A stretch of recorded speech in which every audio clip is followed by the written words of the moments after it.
আসসালামু আলাইকুম। আচার্য প্রফুল্লচন্দ্র রায় ছিলেন উপমহাদেশের খ্যাতনামা বিজ্ঞানী, রসায়ন বিজ্ঞানের জনক, দেশীয় শিল্পায়নের পথিকৃৎ এবং একজন মহান মানবতাবাদী মনীষী। 1861 সালে খুলনার পাইকগাছার কপোতাক্ষ নদের তীরবর্তী রারুলি গ্রামের এক সম্ভ্রান্ত জমিদার পরিবারে হরিশচন্দ্র রায় ও ভুবনমোহিনী দেবীর ঘরে তার জন্ম।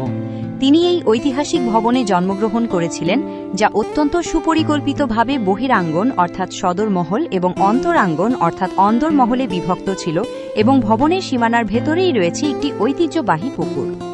ঐতিহাসিক এই ভবনের সদরমহলে মূলত জমিদারি পরিচালনা, খাজনা আদায়, বিচারকার্য পরিচালনা এবং বহিরাগত অতিথি ও প্রজাদের সাথে প্রাত্যহিক দাপ্তরিক কাজকর্ম করা হতো। অন্যদিকে অন্দরমহলে বাড়ির নারী ও পরিবারের সদস্যদের একান্ত পারিবারিক ও ব্যক্তিগত জীবন যাপিত হতো, যেখানে রান্নাবান্না, গৃহস্থালী কাজকর্ম এবং পারিবারিক উৎসব ও আচার অনুষ্ঠান সম্পন্ন হতো। অন্দরমহলের কোল ঘেঁষেই রয়েছে সুবিশাল পুকুরটি, যা মূলত পরিবারের সার্বিক ব্যবহারের জন্য নির্দিষ্ট ছিল।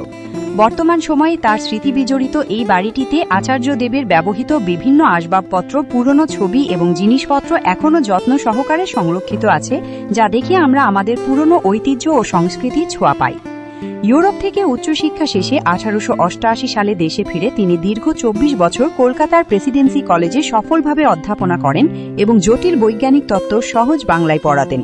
বিজ্ঞানের ক্ষেত্রে 1895 সালে মার্কিউরাস নাইট্রাইট আবিষ্কার করে বিশ্বমঞ্চে আলোড়ন সৃষ্টির পাশাপাশি তিনি 1901 সালে উপমহাদেশের প্রথম দেশীয় ওষুধ প্রস্তুতকারক প্রতিষ্ঠান Bengal chemical and pharmaceutical works limited প্রতিষ্ঠা করেন।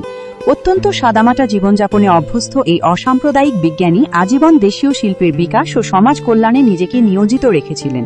মহান এই মনীষীর জন্মস্থান হিসেবে পাইকগাছাবাসী হিসেবে আমরা অত্যন্ত গর্বিত। পিসি রায়ের বাড়িটি বিজ্ঞান পর্যটন ও গবেষণা কেন্দ্র হিসাবে গড়ে তোলার পাশাপাশি একটি আন্তর্জাতিক মানের বিজ্ঞান জাদুঘর স্থাপনের আমি জোর দাবি জানাচ্ছি। ধন্যবাদ।